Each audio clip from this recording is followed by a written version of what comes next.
Hello बच्चा लोग, कैसे हैं आप लोग। I hope you guys are rocking. This is Brijesh Dubey and you are watching Star Education to learn the whole concepts of science. So बच्चा लोग, ये इस चैप्टर का 4th लेक्चर है। जैसा कि हम स्टडी कर रहे हैं क्लास 10 से NCERT syllabus, chapter number 1 chemistry से केमिकल रिएक्शन एंड इक्वेशन। सो बच्चा लोग, इसके 3 लेक्चर्स ऑलरेडी अपलोड हो चुके हैं। अगर आप लोगों में से किसी ने नहीं देखे हैं तो यहाँ ऊपर दिख रहे आई बटन पर क्लिक करके आप वो लेक्चर्स पहले देख लीजिए, क्योंकि बच्चा लोग वहां से आपका पूरा कॉन्सेप्ट जो है वो क्लियर हो जाएगा। ठीक है ना बच्चा लोग, चलिए हम इस लेक्चर में जो स्टडी करने वाले हैं उसको पहले देख लेते हैं। क्या स्टडी करने वाले हैं तो बच्चा लोग, आज हम यहाँ पर टाइप्स ऑफ रिएक्शन स्टडी करने वाले हैं। यस डियर बच्चा लोग, ये टाइप्स ऑफ रिएक्शन क्यों स्टडी करना है, बिकॉज केमिस्ट्री के अंदर में इतनी सारी इक्वेशंस आती हैं कि उनको सिंप्लीफाई करना बहुत ही मुश्किल होता है। इसके लिए उनको थोड़ा सिंप्लीफाई कर दिया है, इनको ग्रुप में डिवाइड कर दिया हुआ है। ठीक है, तो यहाँ पर उसमें से हम फर्स्ट जो टाइप है उसका वो हम स्टडी करें, that is combination reaction study करेंगे। एंड डियर बच्चों लोग, हम स्टडी करें उससे पहले आप लोगों से एक रिक्वेस्ट है, तो जो यहाँ आपको नीचे प्यारा सा रेड कलर का बटन दिख रहा है ना, उस पर क्लिक करिए। उसके बगल में एक घंटी वाला आइकन आएगा, उसको दबा करके आप सिलेक्ट कर लीजिए ऑल, ताकि आपके ऊपर में नोटिफिकेशन जो है आते रहे और आप सबसे पहले वीडियोस को देख सके और वॉच कर सके। ठीक है बच्चा लोग, सो आप लोग यहाँ से अपनी नोट्स भी बना सकते हैं, जैसा कि मैं सभी लेक्चर्स में आप लोगों से कहता हूं। तो इसी हिसाब से हम यहाँ पर स्टडी करते हैं बच्चा लोग। तो चलिए आगे बढ़े। ठीक है, तो सबसे पहले हम स्टडी करने वाले हैं कॉम्बिनेशन रिएक्शन। ओके ना, कॉम्बिनेशन रिएक्शन क्या होती है बच्चा लोग, तो पहले इसको मैं यहाँ पर डेफिनेशन उसकी लिख देता हूँ, फिर आपको समझाता हूँ। Okay, when two or more substances combine to form a single product लिखिए, या फिर क्या लिखेंगे, single substance is called combination reaction। सो बच्चा लोग, ये हो गई इसकी बेसिक डेफिनेशन। ठीक है, इसमें क्या स्टडी करना है कि सब्सटेंस, ठीक है, दो सब्सटेंस एक दूसरे के साथ में कंबाइन होंगे। ठीक है, इस तरीके से कंबाइन होंगे और यहाँ पर हमको एक सिंगल प्रोडक्ट मिलने वाली है। तो इस टाइप की जो रिएक्शंस होती है उसको हम कॉम्बिनेशन रिएक्शन कहते हैं। ऑलरेडी हम इसके अबाउट में स्टडी कर ही चुके हैं। ठीक है, देखिए सब्सटेंस, एलिमेंट एंड एक्सेट्रा, ये सारा कुछ हम क्लास 9 के अंदर में स्टडी कर चुके हैं, चैप्टर नंबर 2 के अंदर में। ठीक है, तो अगर किसी को देखना हो तो आपको जाने की जरूरत नहीं है, आप प्लेलिस्ट में जाइए, वहां पर आपको केमिस्ट्री के अंदर में मिल जाएगा सारा कुछ। ठीक है, तो चलिए इसके हम एग्जाम्पल्स देख लेते हैं कि भाई ये होता क्या है एक्चुअली, किस तरीके से इसको हम समझ सकते हैं।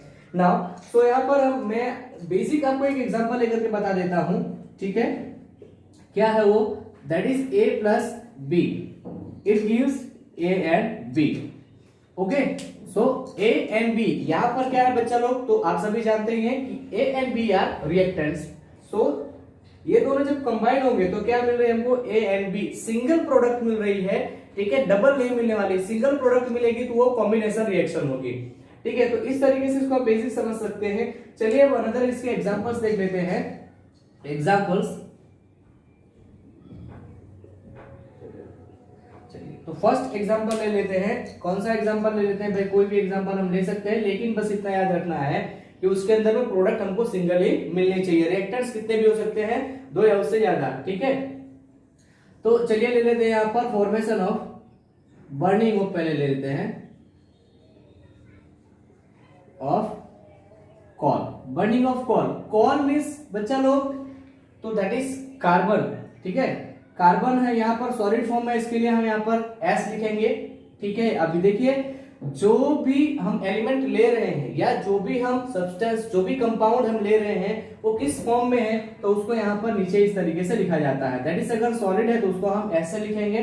चलिए, तो भाई कार्बन, ठीक है, यानी कि कोयला, अगर उसको हम बर्न करेंगे तो उसके लिए क्या चाहिए होता है, तो उसके लिए हमको चाहिए होता है ऑक्सीजन। सो ऑक्सीजन यहाँ पर गैसियस फॉर्म में है। ठीक है ना, जब ये बर्न होगा तो बच्चा लोग यहाँ पर क्या मिलेगा हमको, तो यहाँ पर मिलेगा CO2 मिलेगा। ठीक है, CO2 मिलेगा तो वो गैसियस फॉर्म में होगा, तो इसके लिए हम यहाँ पर क्या लिखेंगे, G लिख देंगे, दैट इज गैसियस फॉर्म। ना बच्चा यहाँ पर अगर हम देखें तो ये इक्वेशन कैसी है, बैलेंस्ड है ऑलरेडी, ठीक है। यहाँ पर कार्बन सिंगल है, ऑक्सीजन डबल है, यहाँ पर कार्बन सिंगल है, ऑक्सीजन इज डबल, सो कोई प्रॉब्लम नहीं है। Now let's take second example. दूसरे एग्जांपल देखें, फॉर्मेशन ऑफ वाटर।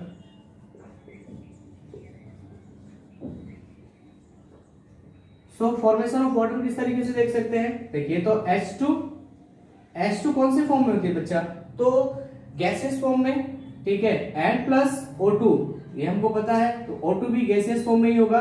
नाउ ये दोनों जब कंबाइन होंगे तो क्या मिलेगा हमको यहाँ पर, तो H2O मिलेगा। H2O वाटर कौन से फॉर्म में मिलेगा बच्चा, तो हमको लिक्विड फॉर्म में मिलेगा। देखिए तो यहाँ पर देखें तो H2O है और यहाँ पर H2 है, चलिए हाइड्रोजन डबल है, ऑक्सीजन यहाँ पर डबल है, बट यहाँ पर कैसा है, सिंगल, तो जिस तरफ सिंगल है उस तरफ हम ऐड करेंगे, तो यहाँ पर हम ऐड कर देते हैं, तो कितना हो गया, 2H2O हो गया। नाउ यहाँ ऑक्सीजन डबल हो गया, ठीक है, ऑक्सीजन यहाँ डबल है, हाइड्रोजन यहाँ पर 2 2 4 हो गया, यहाँ पर 2 है, तो यहाँ पर हम फिर से ऐड कर देंगे। सो ये इक्वेशन बैलेंस कर दी हमने यहाँ पर, ठीक है। अब जिस किसी को इक्वेशन बैलेंस करना नहीं आता है तो प्रीवियस लेक्चर आप स्टडी कर लीजिए, दैट इज लेक्चर नंबर 3, ठीक है। तो ये यहाँ पर कुछ एग्जांपल्स हो गए, बट समटाइम कैसा होता है बच्चा कि यहाँ पर दो एलिमेंट हमने लिए हुए डिफरेंट टाइप के, ठीक है, तो दो एलिमेंट यहाँ पर कंबाइन होकर एक सब्सटेंस या एक कंपाउंड तो बना ही रहे हैं, बट कभी कभी ऐसा होता है कि कंपाउंड कैसा होता है, तो वो एलिमेंट के साथ में रिएक्शन कर लेता है, ठीक है। तो इसको हम किस तरीके से समझ सकते हैं, now sometime a compound react with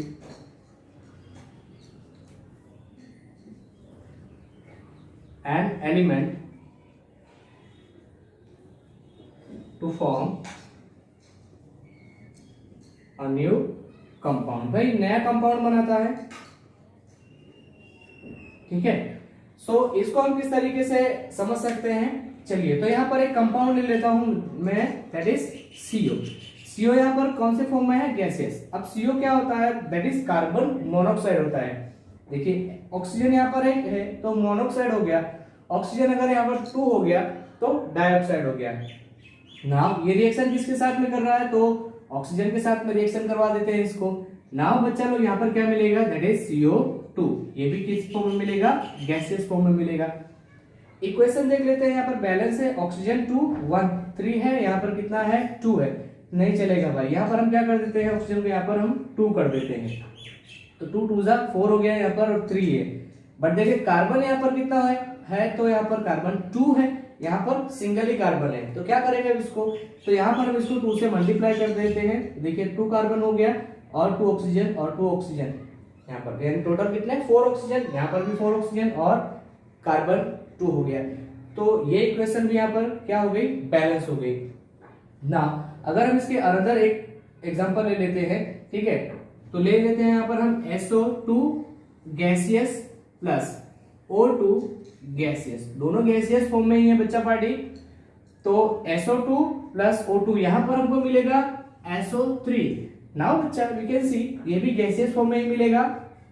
तो यहाँ पर हम देख सकते हैं कि यहाँ ऑक्सीजन 3 है, यहाँ पर 2 and 2 कितना है, टोटल 4 है, तो जिस तरफ लेस हो गया उस तरफ हम ऐड करेंगे ना, यहाँ पर हम 2 से मल्टीप्लाई कर देते हैं ना। अब देखते हैं तो क्या होता है, यहाँ पर 2 3 6 ऑक्सीजन हो गया, बट यहाँ पर कैसा है 2 2 4 है।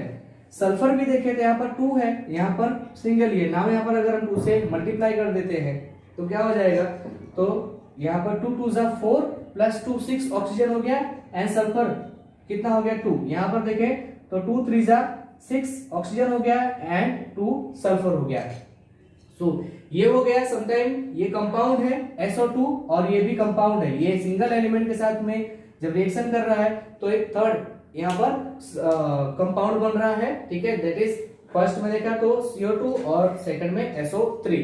तो ये हो गए कंपाउंड वाले इक्वेशंस। नाउ समटाइम बच्चा लोग ऐसा होता है, स्पेस थोड़ी सी कम है तो मैं यहीं पर लिख देता हूं, ठीक है, आप लोग समझ लेंगे, मुझे ऐसा लग रहा है।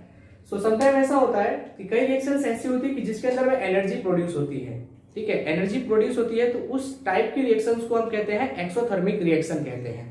एक्सोथर्मिक रिएक्शन आप प्रीवियस लेक्चर्स के अंदर में भी स्टडी कर चुके हैं, तो देख लेते हैं यहाँ पर एक्सोथर्मिक रिएक्शन होती क्या है एंड किस तरीके से होती है। चलिए तो यहाँ पर मैं हेडिंग मार देता हूं exothermic reaction.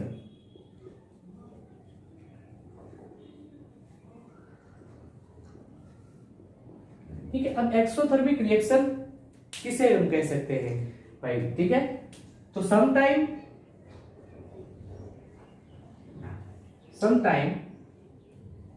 Energy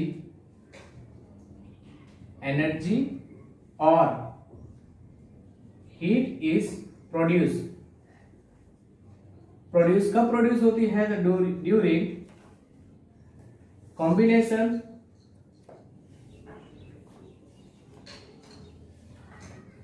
reaction.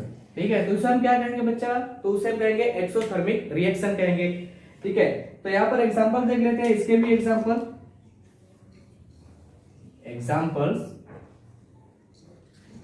Examples आप प्रीवियस स्टडी कर चुके हैं। क्या होता है? तो दैट इज CaO। ठीक है, ये CaO जो होता है वो सॉलिड फॉर्म में होता है।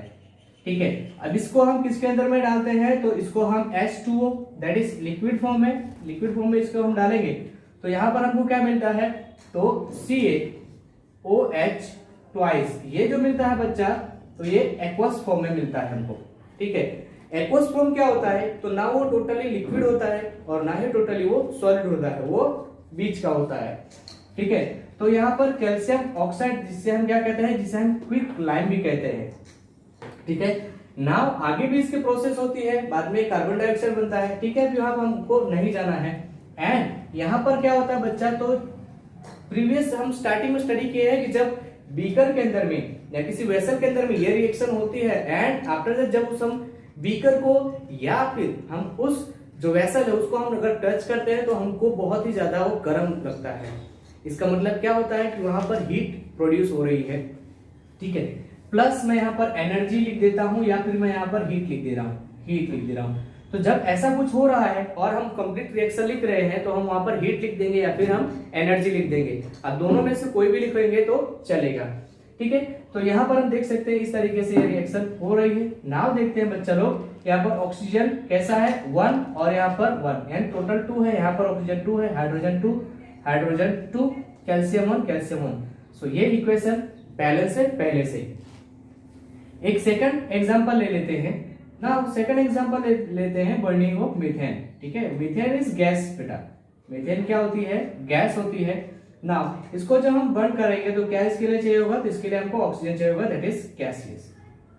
ठीक है, अब ये दोनों एक दूसरे के साथ में क्या कर रहे हैं? रिएक्शन कर रहे हैं या फिर ये बर्न हो रहा है, ऐसा हम समझ लेते हैं ना। तो हमको यहाँ पर प्रोडक्ट क्या मिलने वाली है? तो यहाँ पर हमको प्रोडक्ट मिलेगी, जब बर्न होगा तो भाई CO2 मिलेगा और प्लस H2O मिलेगा। ठीक है, तो ये दोनों चीजें यहाँ पर हमको मिलने वाली हैं। अब ये गैसियस और ये भी गैसियस मिलेगा, वेपर फॉर्म में मिलेगा हमको। ठीक है, तो चलिए देखते हैं हाइड्रोजन की पहले हम कैलकुलेशन कर लेते हैं। यहाँ पर 4 हाइड्रोजन है, वहां पर 2 हाइड्रोजन है, तो क्या करेंगे भाई? जहां कम है वहां पर हम ऐड कर देंगे, दैट इज 2 × 2 4 हाइड्रोजन हो गया टोटल। अब हम ऑक्सीजन की बात कर लेते हैं, तो ऑक्सीजन यहाँ पर 2 है, यहाँ पर 2 है और यहाँ पर 2, टोटल कितना है? तो 4 ऑक्सीजन है बच्चा। तो 4 ऑक्सीजन किस तरफ है? इस तरफ है। यहाँ पर कितना है? तो 2 ऑक्सीजन है। तो क्या करेंगे? जिस तरफ कम है, जिस तरफ अमाउंट कम है उस तरफ हम मल्टीप्लाई करेंगे, तो यहाँ पर हम 2 से इसको मल्टीप्लाई कर देते हैं। तो अब 2 × 2 = 4 हो गया, वहां पर भी 4 ऑक्सीजन हो गया।